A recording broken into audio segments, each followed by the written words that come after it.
Well, thank you for watching our podcast again this week. There are several issues we're trying to move ahead on in this week here in the U.S. Senate. Let me mention a few of those.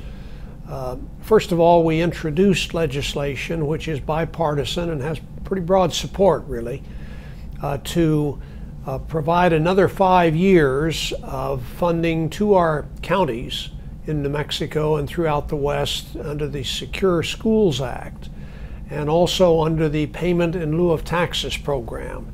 Now, both of these programs are efforts by the federal government to compensate local communities for the loss of tax revenue and the loss of revenue that they have suffered because of changes in federal regulation, but primarily the loss of tax base at the local county level.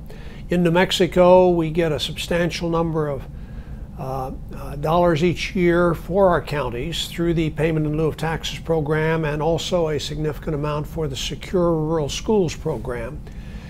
These are vital sources of revenue for our counties, and I'm very glad that we're at least able to have a bill that has good bipartisan support. We still have hurdles to jump to get this passed through the Senate and then to get it agreed to by the House of Representatives, but I think the introduction of the bipartisan legislation this week was a significant step forward.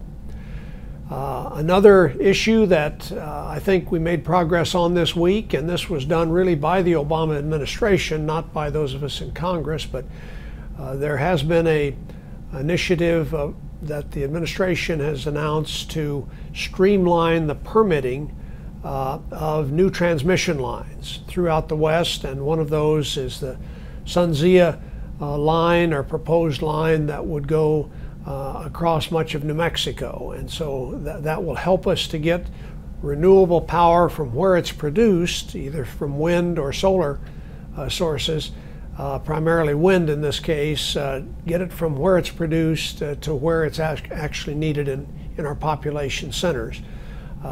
So this is vitally important as well.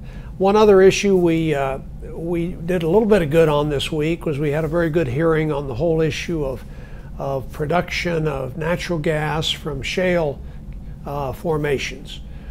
This is an issue where more and more of the gas reserves that we have in this country, we've recently determined in the last several years, are in so-called shale gas formations, shale formations. And what we talked about at this hearing was we got a report from the President's Advisory Panel on the issue of how we can ensure that as that gas is produced, we do not have contamination of groundwater, we do not have contamination of air or other problems from an environmental perspective.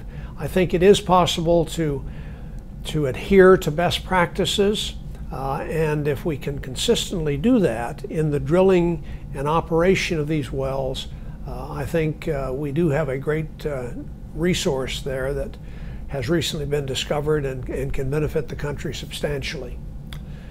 But that's a partial list of what we're working on this week. Again, thank you for watching.